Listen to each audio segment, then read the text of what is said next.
오늘 예배가 오랜만에 이제 성도님들이 뭐 전부 다 나오신 건 아니지만 일부 나오셔서 이렇게 자리를 채워주시니까 되게 설레요. 이렇게 많은 군중 앞에 서본 적이 되게 오랜만인 것 같아 갖고 어색하기도 하고 눈을 어디다 둬야 할지. 또 카페에서 막 여러분들이 떠드는 소리가 진짜 음악 소리처럼 그렇게 들리더라고요. 너무 반가운 소리였고 또 감사한 소리였고 그랬습니다. 잘 지내셨죠, 여러분? 잘 지내신 분만 여기 나오신 겁니까? 아니면 어떻게 가정에 계신 여러분들도 잘 지내셨을 거라 믿고 앞으로도 이렇게 지켜주실 줄로 믿습니다. 기나긴 그 구약 성경을 이루고 있는 구약의 시대, 몇천 년에 이르는 이 기나긴 시대, 이 시대를 저는 이렇게 표현합니다. 그 몇몇 반짝이는 어떤 그런 시대를 빼고는 전부 다 캄캄한 암흑같이 어두운 시대였고 하나님으로부터 멀어진 시대였다. 저는 그렇게 표현을 해요. 몇몇 시대가 반짝반짝하긴 했지만 대부분은 밤과 같이 하나님께로 멀어지면 사람이 밤처럼 되거든요. 활동도 제약을 받고 또 공포도 느끼고 하여튼 그래요. 매사불편하죠. 밤에는.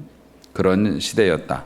지금의 시대는 어떤가? 사실 제가 평가하기에도 지금의 시대도 별반 다르진 않아요. 말씀은 넘쳐나고 우리가 지식 수준은 높아졌지만은 사실 옛날 사람들에 비해서 하나님을 섬기거나 하나님을 대하는 태도가 그렇게 좋아졌다라고 보기 어렵고 오히려 꾀를 더 많이 부리게 되고 그렇죠. 우리의 발목을 붙잡는 것들이 그만큼 또 많으니까요. 그래서 제가 30년이 넘는 설교자로서의 삶을 살아오면서 제가 사실 설교를 했던 주된 대지는 딱 두 가지로 볼 수 있어요. 하나는 하나님을 가까이 하고 사랑하는 사람들이 받는 복. 하나님을 사랑하고 하나님을 가까이 하면 어떤 축복을 받는지를 증거했고 또 하나는 반대로 하나님을 멀리하고 하나님을 떠나고 하나님의 길에서 벗어난 사람들이 받는 고통과 불행. 설교가 사실 그거 두 가지를 묘사한 거잖아요. 그러니까 어떻게 하자고요? 하나님 떠나지 말자고. 옛날도 그렇고 지금도 그렇고 앞으로도 그렇지만 하나님을 가까이 하는 성도는 복을 받을 것이고 빛나는 삶을 살 것입니다. 그 빛나는 삶을 살았던 위대한 영웅의 삶을 조명을 해보려고 합니다. 그 사람이 눈치채셨겠지만 다윗이라는 사람입니다. 다윗은 하나님께서 그를 한마디로 정의하셨어요. 내 마음에 합한 자라라고 했어요. 그래서 그의 인생이 대박 인생이 됐습니다. 근데 아시다시피 여러분, 다윗이 어떤 대단한 뭔가가 있는 사람이 아니에요. 오늘 본문에서도 이제 그렇게 묘사되지만 어떤 대단한 뭐가 있는 게 아니에요. 그리고 오히려 다윗의 삶은 정상적인 사람들에 비해서 파렴치한 삶에 가까웠습니다. 보면. 그런데도 하나님께서는 그 다윗을 나의 마음에 합한 사람이다 하면서 다윗과 그의 자식에 이르기까지 복을 내려주시는 것을 멈추지 않았어요. 가만히 생각을 해보면 우리끼리 정해놓은 알량한 기준을 가지고 너는 훌륭한 사람, 너는 나쁜 사람, 너는 신앙이 있는 사람, 없는 사람, 사실 그거는 하나님이 보실 때는 우리 손바닥에 있는 지문과 똑같아. 우린 그걸 보면서 너는 이런 사람, 너는 저런 사람 하지만 하나님께서는 우리 전체를 보시잖아요. 오늘 본문에도 나 여호와는 중심을 본다라고 말씀하셨듯이.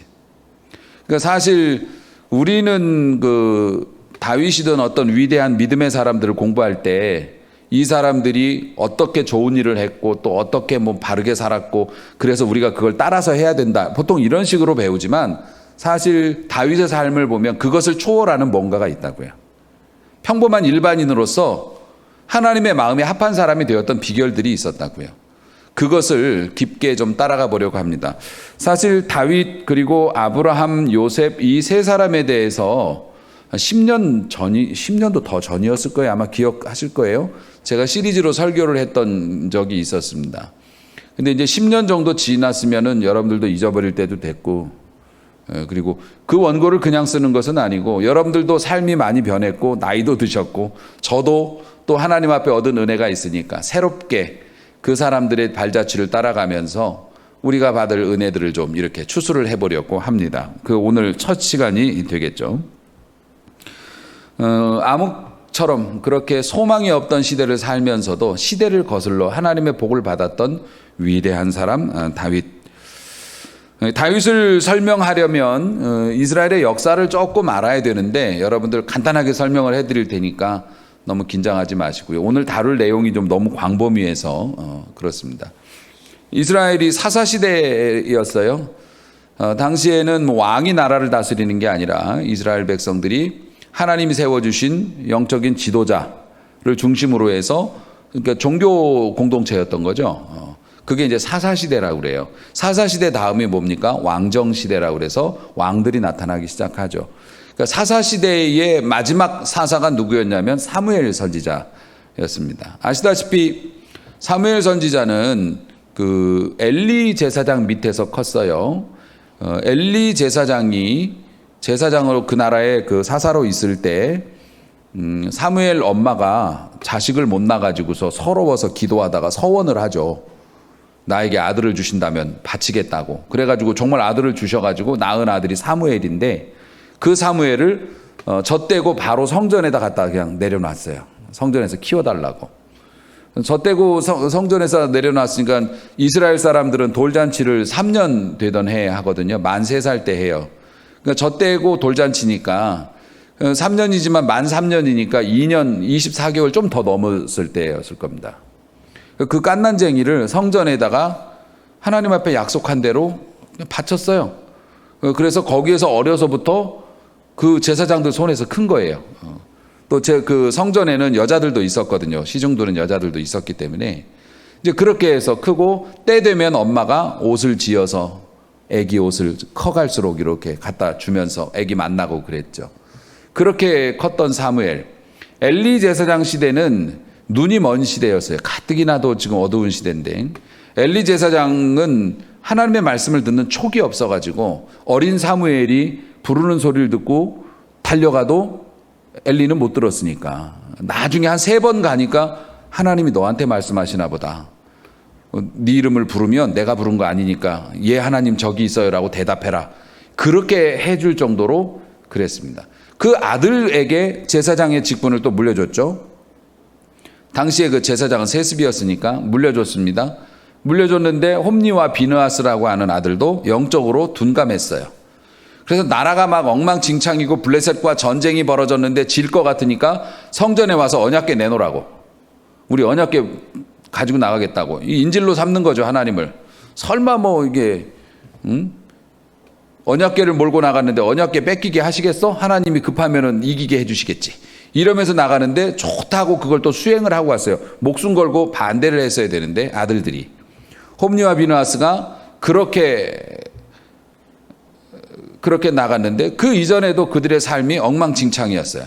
성전에 있는 여자들을 막 그렇게 하거나 아니면은 사람들이 가져온 재물을 빼돌려 가지고 자기들이 착복하거나 그런 것들. 아버지가 그런 소식을 들으면서도 엄하게 징계를 하지 못하고 들리는 소문이 좋지 않으니까 자제하거라.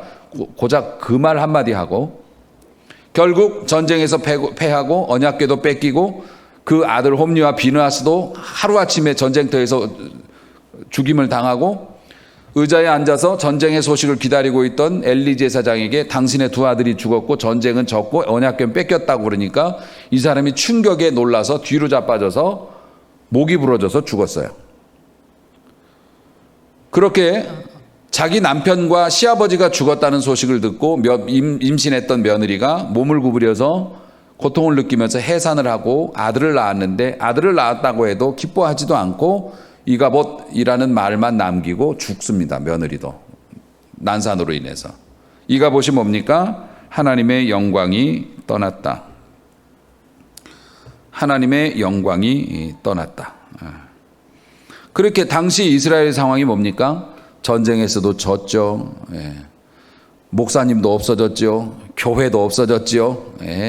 예배 드릴 곳도 없죠. 영적으로도 육적으로도 정신적으로도 완전히 황폐한 그런 시대였습니다. 그런데 하나님께서는 이스라엘 백성들이 그렇게 엉망진창인 삶을 사는데도 하나님은 그 백성을 사랑하사 기대를 놓지 않으시고, 그러니까 우리는 어떤 사람에 대해서 혹은 자녀에 대해서 기대를 하다가 지치면 내려놓지만 하나님의 그 인내와 끈질김은 상상을 초월합니다.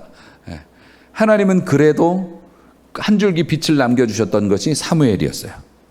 사무엘이 제사장이 돼서 그 나라를 부강케 하고 왕성케 했습니다. 언약궤도 하나님께서 스스로 돌아오셨어요. 그 나라 신들을 다 박살을 내고 창고에다 갖다 놨는데 아침에 일어나 보면 그 다곤신이 그 언약궤 앞에 머리를 수그리고 자빠져 있고 목이 부러져 있고 이러니까 질병이 막 생기고 그러니까 스스로 반납, 스스로 돌아왔어요. 사무엘 선지자가 나라를 다스리면서 나라가 형통했어요. 하나님 중심으로 했으니까. 그런데 사무엘도 늙어가지고서 또 자식에게, 아들들에게 세습을 합니다. 제사장 세습. 그러니까 옛날에는 세습이 정당했어요. 제사장은 유일했고 제사장의 혈육에게 세습이 되는 거였어요. 근데 사실 이런 것들을 근거로 요즘에 목사님들도, 요즘에는 그것도 안 먹히지만 세습을 정당화하는 그 도구로 쓰이기도 했어요. 옛날 제사장들도 다 그렇게 하나님께서 세습을 허용하셨는데, 아니 내 아들한테, 아들이 목회자가 돼서 이 교회를 안전하게 관리하는 게 좋지 않겠느냐. 알지도 못하는 목사님 와서 이렇게 크고 잘 된 교회를 흔들어 놓을 수도 있으니까 이렇게 하면 되지 않겠느냐. 근데 그거는 완전히 잘못된 개념이죠. 왜냐하면은 목사님이 제사장이라는 건 맞아요. 근데 목사님만 제사장이라고 그러면 틀린 거예요.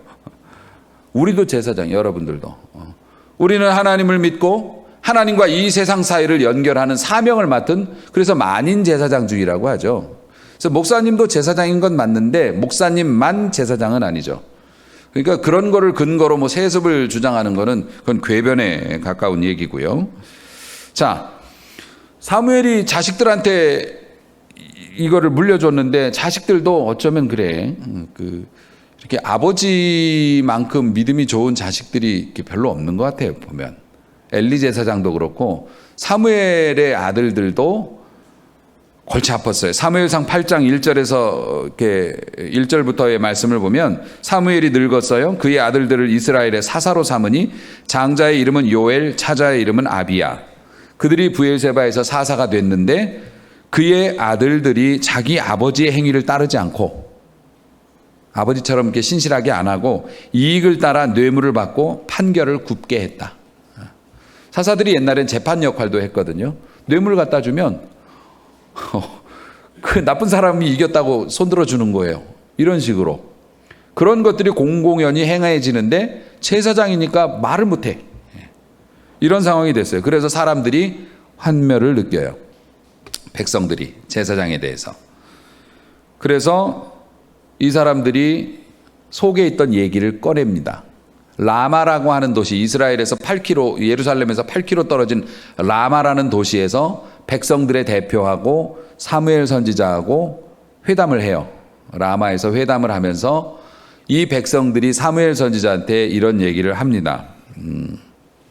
우리가 왕을 세웠으면 좋겠습니다. 왜 우리가 왕을 세워야 하냐면 하면서 이유로 내세운 게 뭐냐면 선지자님 너무 연로하셨잖아요. 이제 너무 나이가 많이 드셨고, 그리고 선지자님이 저 아들들한테 저 대제사장 자리 물려줬는데 솔직히 아드님들이 지금 뇌물 받아먹고 지금 이렇게 하니 나라 꼴이 뭡니까? 그리고 우리가 왕이 필요한 이유가 뭐냐면 다른 나라들도 다 왕이 있습니다. 우리만 없어요. 그래서 어디 나가서 뭐 좀 하려고 그러면 니네 왕 어딨냐 그러면 우리 왕은 하늘에 있는데. 웃어요. 애들이 우습게 본다고. 다른 나라들은 다 왕이 있어서 그냥 폼나게 그냥 이렇게 하는데 우리는 왕이 어딨냐고 물어보면 하늘에 있다고 말해야 되니 이게 말이 됩니까? 블레셋도 그렇고 암몬도 그렇고 다 왕이 있는데 왜 우리만 왕이 없습니까? 솔직히 아드님들한테 뭐 그런 걸 기대하기는 어려울 거 선지자님도 아시니까 우리 왕을 하나 세워 주십시오. 사무엘이 그것 때문에 마음이 상했어요. 속상해서 하나님 앞에 기도를 합니다. 백성들이 이렇게 합니다. 하나님이 이렇게 응답을 하셨어요. 사무엘상 8장 7절에서 9절인데요. 여호와께서 사무엘에게 이르시되 백성이 내게 한 말을 다 들으라. 다 들으라라는 것은 들어줘라. 백성들이 너한테 왕이 필요하다고 얘기했으니까 들어줘라. 그러면서 이런 말씀을 하십니다. 이는 그들이 너를 버린 게 아니다. 네가 왕 노릇하는 게 못마땅해서가 아니라 너를 버린 것이 아니라 나를 버려. 하나님께서 그러죠. 나를 버려 자기들의 왕이 되지 못하게 함이니라. 하나님 자신이 그렇게 말씀해요. 사무엘아, 백성들이 너를 버린 게 아니라 나를 버린 거야. 내가 왕 노릇하는 거 싫다고 지금 얘기하는 거다. 그런데도 하나님은 왕을 정해 주셨어요. 근데 하나님께서 왕을 정해 주실 때 서운하셨으니까 좋은 왕을 주실 일은 없고 대신 백성들이 흡족해 할 만한 왕을 주셨어요. 백성들이 그냥 와 보자마자 이야 그 사람이 누굽니까? 사울이에요. 사울은 잘생겼다고 그랬습니다. 가문도 좋은 가문이었죠. 누구나 척 봐도 이야 역시 저 정도는 돼야 우리가 저 사람이 우리 왕이다라고 하고 퍼레이드도 하고 그러지 내세울만 하지. 우리도 그러잖아요. 대통령 뽑을 때 야 이 정도 사람 되면은 이제 다른 나라 나가서도 뭐 꿀리지 않겠구만 뭐 이렇게 그런 사람을 뽑으려고 하는데 하나님이 백성들이 나를 버린 것이지만 어쩔 수 없는 일이다. 백성들이 원하는 대로 들어줘라 하면서 백성들의 마음에 딱 맞는 사람을 줬다고요. 그 사람이 사울이에요. 지능과 근육과 외모를 갖췄어요. 머리도 좋고 근육이라는 게 몸이 힘이 세다는 뜻이지만 그 근육이라는 것에 숨겨진 의미는 뭐냐면 재력도 포함이 돼요. 돈도. 그러니까 돈도 힘이니까 머리도 좋고 돈도 많고 몸도 좋고 미모 외모 잘생겼어요. 1등 신랑감 아닙니까? 저 남자 한번 만나볼래? 그러면 일단 뭡니까? 잘생겼어? 이쁘냐? 이거부터 우리가 사실 묻잖아요. 근데 제가 이제 주중에 제 아내하고 얘기하면서 설교 제목을 이렇게 이제 주거든요. 제가 설교 제목을 주면 이제 인터넷 그 영상 그런 걸 만드니까 이게 뭐예요? 제목이 뭐 이래요? 그래서 요즘 사람들이 사람을 이렇게 선택하거나 배우자를 선택하거나 그럴 때 하는 절대적인 기준이 이 세 가지잖아. 지능과 근육과 외모.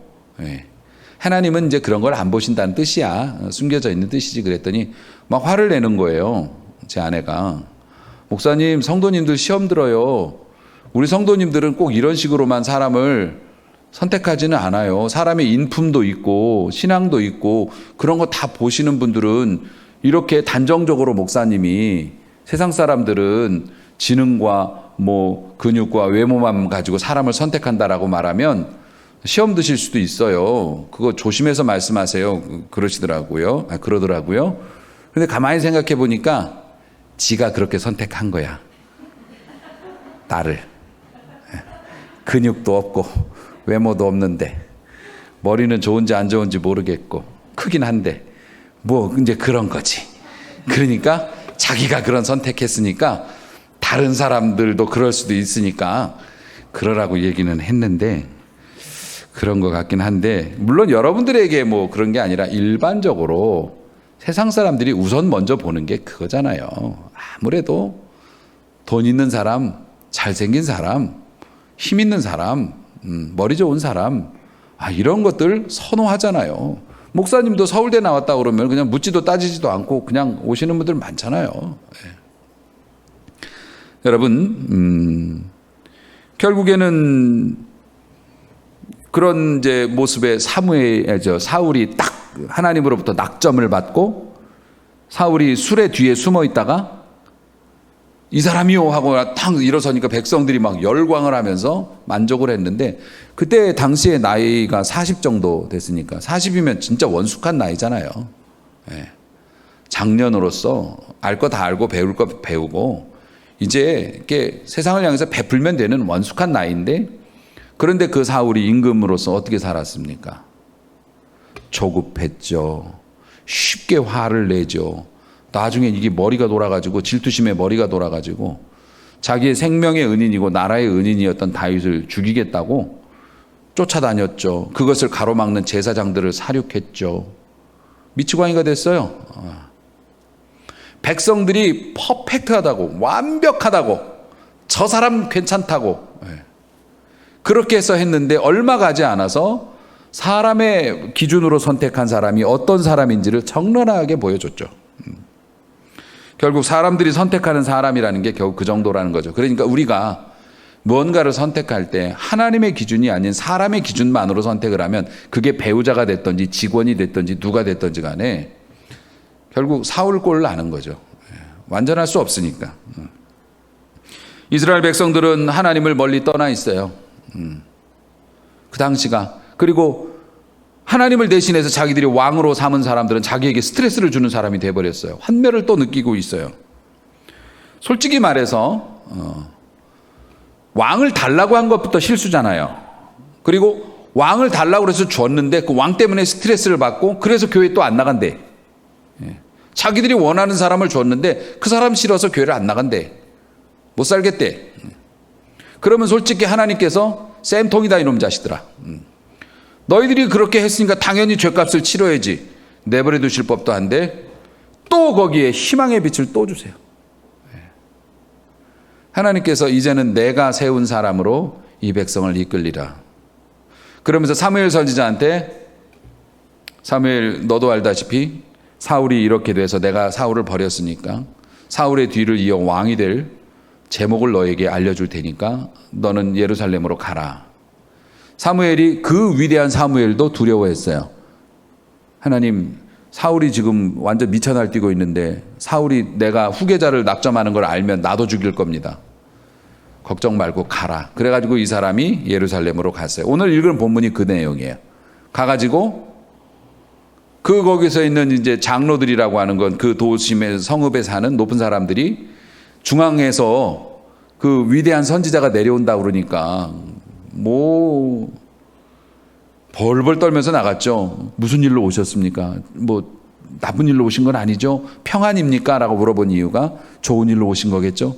하나님께 제사하고 네, 여기서 예배를 드리고 싶고 또 하나님 앞에 축복할 사람이 있어서 왔다. 그러면서 이새의 집으로 좀 가자. 하나님이 이새의 아들에게서라고 얘기했거든요. 이새의 아들 중에 내가 선택한 자가 있다. 그러니까 이새의 집으로 가자. 이새의 집으로 가서 자식들을 소개하는데 오늘 본문에 보면 장형, 그 맏형이죠. 엘리압이라는 친구가 뭐 장남이니까 제가 이새의 아들입니다 하고 인사를 했어요. 그러니까 사무엘도 깜빡 속아 넘어가는 거예요. 이 장남이 또 잘생겼네. 척 봐도 그냥 시골에 있을 놈이 아니야. 천하의 사무엘조차도 그 기도 많이 하는 사무엘조차도 겉모습에 홀딱 빠져가지고 이야 역시 우리 하나님은 하나님이시다. 이 촌구석에 이런 대단한 이런 사람을 이렇게 예비해 두셨구나. 오늘 본문이 그것을 이야기하고 있잖아요. 사무엘이 엘리압을 딱 보고 마음에 이르기를 여호와의 기름 부으실 자가 과연 주님 앞에 있도다. 이야 이런 사람이니까 가라고 하셨구나. 근데 어떡합니까? 하나님께서 딱 잘랐어요. 그러면서 아주 하나님께 속 얘기도 하세요. 나는 키하고 생김새 보는 존재가 아니다. 나는 중심을 보는 여호와다. 그래서 어떡합니까? 뭐 신데렐라 유리구두 찾기죠. 뭐 둘째 나와라. 둘째도 하나님께서 쟤도 아니야. 셋째 나와라. 다윗이 몇째예요? 이 정도는 외워둬야죠. 저도 팔남매의 막내, 다윗도 팔남매의 막내. 다윗이 8번째예요. 서열로. 그러니까는 7번째까지는 집에 있었어. 그러니까 다 보여줘서 이제 다 보여드렸는데요. 심지어는 아버지가 그랬다니까요. 더 없냐? 그러니까 한 놈이 있기는 한데 걔는 아예 후보군에도 못 들어간 거야.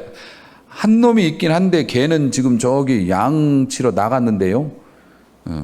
아시다시피 여러분 양치기 목동이 되게 미화되고 순화됐지만은 뭐 풀밭에 누워서 뭐 하프 켜고 그게 아니에요. 옛날에 양치기하고 거리에서 몸 파는 여자들은 재판에서 증인으로 받아주지도 않았어. 동급이었어요. 그 정도로 험악한 일을 한 거예요. 당시에 양치는 사람들은 혼자 양을 데리고 나가서 거의 뭐 한 달, 뭐 심지어는 뭐 두 달, 석 달까지 혼자 지내요, 거기서. 예. 그 일반 사람 시키면 하겠냐고요, 그거를. 사회 아주 낮은 계층들이 하던 일들이 양치기예요. 그 우리 집에서 제일 막내 하나 저 양치러 나간 놈 하나 있긴 한데 아버지조차도 하나 더 있긴 한데 이 정도였으니까 뭐 완전히 잊혀진 무명의 존재죠. 그리고 그가 끌려 들어오고 그리고 사무엘은 뿔병을 깨서 그의 머리에 기름을 붓고 가버립니다. 그렇게 하나님의 역사가 시작이 되죠. 오늘 워낙 많은 범위를 말씀을 드려서 요점을 정리하기가 좀 어려울 수 있기 때문에 제가 정리를 해서 말씀을 드립니다. 우리는 아직도 지금도 솔직히 사람의 외적인 거에 흔들릴 수밖에 없어요. 그게 나쁘다는 게 아니에요. 흔들릴 수밖에 없습니다. 하지만 하나님은 그것을 초월해서 쓰신다는 것도 우리가 알아야 합니다. 그러니까 기왕이면 우리가 머리 좋고 힘세고 잘생긴 사람을 가까이 하는 게 좋죠. 하지만 하나님이 그런 사람만 쓰신다고 생각해서는 안 돼요. 그렇지 않은 사람도 쓰신다는 것을 이해해야 해요. 우리가 배우자를 선택하거나 직원을 뽑거나 같이 사업을 할 사업의 파트너를 선택을 할 때도 지능과 근육과 외모 말고 그것도 물론 봐야죠. 봐야 되겠지만 그것도 보지만 우리 믿는 사람들이 적어도 우리가 다윗을 배우는 사람들인데 거기에 더해서 한 가지 더 봐야 할 게 있다는 겁니다. 그게 뭔가 하나는 영성이에요. 영성이라고 그러면 그러면 교회 다니는 사람만 직원으로 뽑아야 합니까? 아닙니다. 뭐 교회를 안 다니는 사람도 있을 수 있어요. 영성이라는 게 뭐냐면 교회를 안 다니는 사람은 정의감이라고 표현이 됩니다. 양심도 하나님이 우리에게 주신 거니까 양심에 따라서 행동하는 바른 삶을 사는 사람, 하나님을 섬기는 사람이면 더 좋겠죠. 영성이라는 거는 깊은 기도를 하거나 위대한 사역을 하거나 전도를 많이 한 사람도 뭐 영성이 있으면 그런 일도 하겠지만 기독교 사회에서 영성이라고 하는 건 하나님의 마음에 합한 거예요. 하나님의 마음에 합한다는 건 뭐냐면 하나님의 마음과 결이 같다는 거예요. 제가 늘 강조하죠. 하나님이 속상해 하시는 일을 보면 나도 속이 상하고 하나님이 좋아하시는 걸 보면 나도 기분이 좋고 하나님이 걱정하시면 나도 걱정이 되고 그래야 한다는 겁니다. 하나님의 마음을 무겁게 하는 일이 내 마음도 무겁게 되는 거. 이게 뭡니까? 결이 같은 거예요. 그게 영성이에요. 그게 영성이라고. 우리가 정해놓은 신앙의 문이나 패턴을 똑같이 답습하는 것을 영성이라고 말하지 않고 하나님하고 마음의 결이 같은 사람. 좌회전 하시면 나도 좌회전, 우회전 하시면 나도 우회전, 멈추시면 나도 멈추고. 요게 영성입니다. 믿지 않는 사람들은 정의감이나 양심적인 것으로 이제 뭐 그렇게 하겠지만 어쨌든 믿는 사람에게 있어서 영성은 그렇다는 겁니다. 이게 성경이 말하는 기독교의 본질이에요. 오늘도 하나님이 말씀하시면 그 말씀을 따라가겠다라고 하는 것이 뭡니까? 프로테스탄트, 개신교라고요. 교황이 누가 뭐라든 어떻게 세상이 누가 뭐라든 어느 높은 사람이 아니 하나님과 하나님의 말씀이 이것을 정확히 지시한다면 오늘이라도 우리는 이 교회를 갈아엎을 수 있다라고 믿는 사람들이 개신교인들이에요. 사랑하는 성도 여러분, 영성 있는 성도가 되시길 주의 이름으로 축원합니다. 근데 이제 문제는 뭐냐면은 하나님의 마음을 알아야 내가 따라갈 거 아니요. 못 들으니까. 그래서 자꾸 교회 나와라. 같이 예배 드리자. 공부 좀 하자. 말씀을 접해야 하나님의 마음을 이해할 거 아닙니까? 듣지 못하는데 어떻게 알아들어요? 이제 그래서 그러는 거고 본인이 하나님이 원하시는 방향으로 같이 움직이는 거. 이게 이제 영성이고 다윗이 그게 탁월했다는 거야.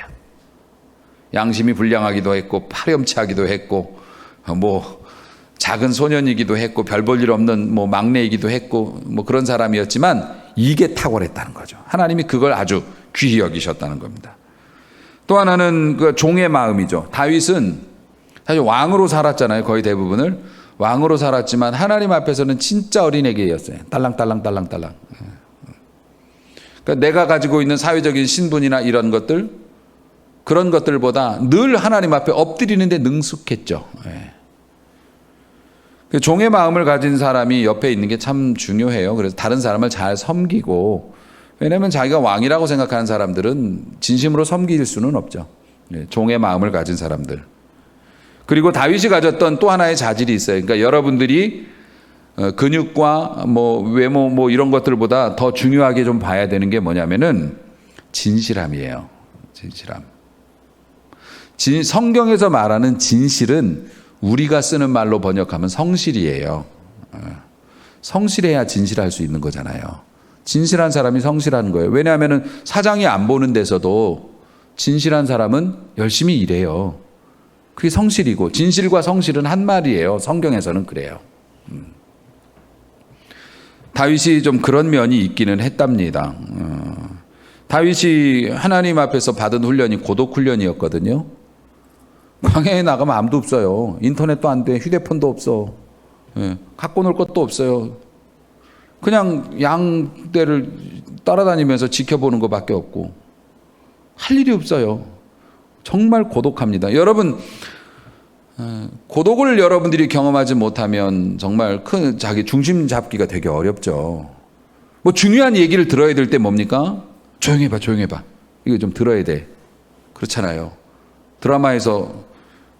재밌는 드라마에서 중요한 얘기 하는데 애들이 떠들면 조용히 해봐. 지금 뭐라고 하잖아, 지금.